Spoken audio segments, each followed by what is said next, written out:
ఉద్దేశం ఏంటంటే మన గురువాడ కోనసీమ జిల్లా ఆత్రేయపురంలో శ్రీ వెంకటేశ్వర స్వామివారి దేవస్థానం నూతన ధర్మకర్తల మండలి ప్రమాణ స్వీకార మహోత్సవం అట్టహాసంగా జరిగింది. 2 తెలుగు రాష్ట్రాల నుంచి బోర్డు మెంబర్స్ను ప్రభుత్వం నియమించింది. దేవస్థానం చైర్మన్గా ఆత్రేయపురంకు చెందిన ముదునూరి వెంకటరాజు 18 మంది సభ్యులతో ప్రమాణ స్వీకారం చేశారు.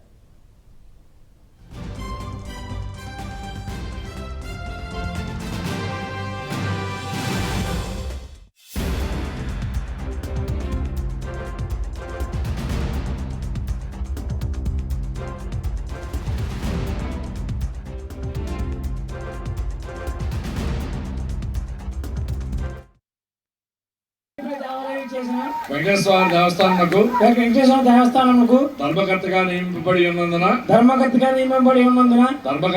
ధర్మకర్తగా నా విద్యుత్ ధర్మమును యోగ్యముగాను నమ్మకముగాను శక్తివంచన లేకుండా న్యాయ దృష్టితోను జ్ఞాన విధేయంగాను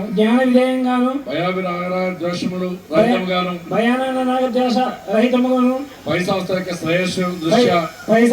శ్రేయస్సు దృష్ట్యా నిర్వహించగలవాడని మరియు 1987 ఆంధ్రప్రదేశ్ ధర్మాదాయ మరియు హిందూ దేవాదాయ సంస్థల చట్టం పొందుపరిచిన నియమములను అందుపై గల నిబంధనలను శిరసా వహించగలవాడని సాక్షిగా మనఃపూర్వకంగా ప్రమాణం చేయుచున్నాను.